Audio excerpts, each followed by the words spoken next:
국가의 복지 예산은요, 가장 필요한 곳에 쓰여야 할 소중한 자산이겠죠. 하지만 단 한 명의 아이도 돌보지 않는 유령 어린이집들이요, 수억 달러의 정부 지원금을 가로챘다면 믿어지시겠습니까? 바로 미네소타 보육 보조금 횡령 스캔들입니다. 지난 2025년 12월 26일이어 미국 전역과 전 세계를 충격에 빠뜨린 영상 한 편이 공개됐습니다. 아이폰 한 대를 든 23세 청년 유튜버 닉 셜리가요, 단 하루 만에 찾아낸 부패 현장이다 할 텐데요. 선한 의도로 포장된 복지 예산이 어떻게 테러 자금으로 변질되고 이게 지금 어떻게 전개되고 있는지 그 내용 한번 살펴보겠습니다.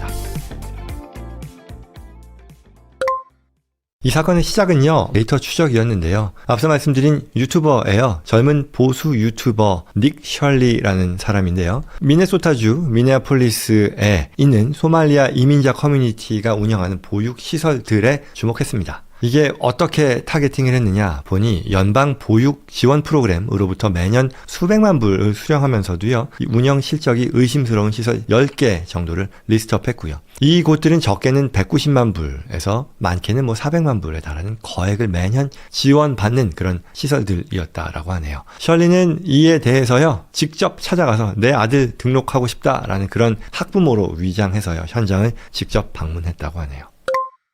그래서 이게 굉장히 허술한 실태라는 것을 발견했는데, 영상에 등장하는 한 시설 이름이 퀄리티 러닝 센터인데 입구 간판에 러닝을 러닝이라고 또 이 타이포 잘못 적어두기도 했다네요. 그래서 기초적인 단어도 틀린 곳에 수백만 불의 교육 예산이 투입되고 있었다라는 걸 발표했는데요. 시설 내부가 더 충격이었다라고 합니다. 셜리가 문을 두드려도요, 대답이 없었고, 창문을 통해서 본 내부는요, 아이들 보육센터니까요, 아이들 장난감, 책 이런 게 있었어야 할 텐데 그 대신에 먼지 쌓인 사무용 책상 몇 개밖에 없었다라고 하네요. 그래서 서류상으로는 100여 명의 아이가 등록되어 있어야 할 시설에 정적만이 있었다라는 그런 표현이죠. 그래서 이 셜리가 텅 빈 건물 보면서 반복해서 아이들 어디냐라고 그렇게 물어보는 그런 장면이 나오고요.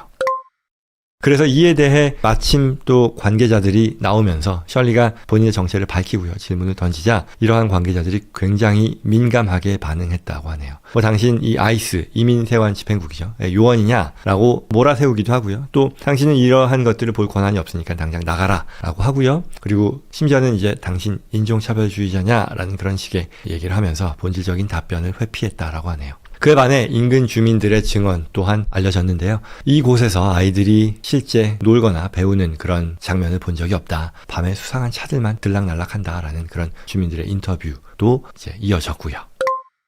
그래서 이러한 영상이 공개되자마자 트위터, X에서만 1억 뷰 이상의 조회수를 기록하며 일주일 만에 미국 전체를 흔들었다라고 합니다. 이에 따라 연방정부 전례 없는 조치가 뒤따랐고요. 25년 12월 말 연방복지부죠, 보건복지부는 미네소타주에 대한 보육 지원 예산을 전격 동결했습니다. 이건 이제 주 정부가요, 연방 자금을 제대로 관리할 능력이 없다라고 판단한 어떤 징벌적인 행정 조치라고 할 수 있겠죠. 동시에요, 미국 전역의 모든 주 정부가요, 보조금을 집행할 때 이 사진 증빙이라던가 영수증을 반드시 제출하도록 의무화하는 Defend Spend라고 하는 지출 방어 시스템을 통과해야만 하는 강력한 규제를 받게 되었습니다. 연방정부도 연방정부고요. 정치권의 격돌 또한 피할 수 없었는데요. 공화당 당연히 문제 삼겠죠. 당시에 이 팀 월즈 주지사 행정부의 고의적인 묵인을 주장하고 있습니다. 공화당 주지사가 마침 지난 대선에서 부통령 후보로 나선 인물이죠. 그래서 민주당이 특정 정치적인 지지 기반에 해당이 되는 특정 커뮤니티의 표심을 잃지 않기 위해 최소한 이걸 방조한 건 아니겠지만 감시를 소홀히 한 건 아니냐라는 그런 어떤 그 공격을 하고 있다는 그런 얘기죠. 이에 대해서요, 팀 월즈 측은 이미 이러한 어떤 사안에 대해서 자체 조사를 진행 중이었다라고 하면서 보수 진영의 정치 공세라고 반박하고요. 그럼에도 상황은 유리하게 돌아가진 않겠죠. 세금이 낭비된 어떤 실질적인 진실 앞에 여론이 악화되고 있다라는 그런 내용입니다. 이뿐만 아니라요, 전국적인 어떤 복지 사기라던가 팬데믹 보조금 남용에 대한 재조사 요구가 확산되고 있는데요. 미네소타의 사례가 전국적으로 크게 보도되면서요, 팬데믹 기간에 각 주에서 집행된 식량, 교육, 주거, 의료 보조금에 대한 어떤 전국적인 사기 조사를 요구하는 정치적인 압력이 커지고 있다라는 거고요. 또 일부 공화당 정치인들은요, 이러한 상황들을 근거로 이민자 밀집 커뮤니티라든가 비영리 단체에 대한 감사를 강화해야 된다라고 주장하기 시작했고요. 또 이와 반대로 진보 진영은 실제 사기 비율이 과장됐고요. 소수자들에 대한 낙인 찍기로 이어져서는 안 된다라고 반박하는 구도로 이러한 것들이 지금 움직임이 일어나고 있다고 하네요. 그리고 이게 가장 좀 우려되는 그런 지점은 이러한 횡령이요, 국가 안보 위기와 이에 어떤 이어지는 큰 위기로 해석되는 그런 움직임인데요. 이 사건이 단순한 비리를 넘어선 지점이요, 바로 테러 자금 연루 의혹이다라고 합니다. 연방재무부와 FBI가요, 이렇게 횡령된 돈이 무역 대금으로 위장돼서요, 중동의 비공식 금융망을 통해서요, 소말리아의 테러 단체로 흘러 들어간 거 아니냐라는 그런 정황을 포착했다고 합니다. 그래서 이런 미국의 중요한 세금이요, 미국의 아이들이 아닌 뭐 테러리스트들의 군자금이 되는 것 아니냐라는 그런 어떤 위기의식으로 이어진다라는 건데요. 그래서 이 사건은 이른바 뭐 국가 안보 위기로 격상되기까지 했다고 합니다. 그래서 이제 결론일 텐데요. 이 스캔들은요, 현대 복지 국가가 직면한 어떤 구조적인 결함을 또 보여주는 것 아니냐라고 의견들이 나옵니다. 첫 번째는요, 디지털 시민 감시의 부상을 들고 있네요. 거대 언론 그리고 정부 기관이 눈 감았던 또는 찾아내지 못했던 그런 부패, 비리에 대한 것을 어떻게 보면 단 한 명의 유튜버, 청년이요, 아이폰 하나를 들고 공개 데이터를 활용해서 적발해낸 거잖아요. 그래서 어떤 권력 감시에 있어서의 패러다임이 바뀌는 거 아니냐라는 그런 또 평가가 나오고 있고요.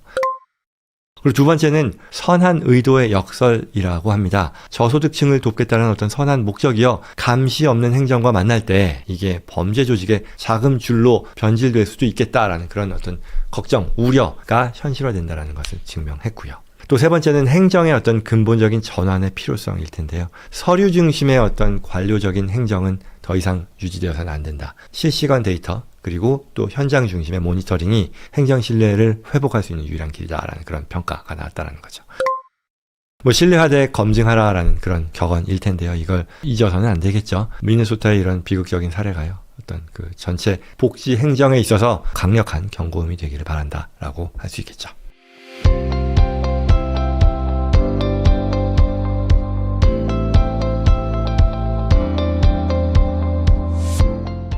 결국 시스템이 투명성을 잃을 때 복지는 그 베네핏을 받아야 되는 수혜자가 아닌 포식자들을 위한 잔치가 될 수 있다는 사실 잊지 말아야 하겠습니다.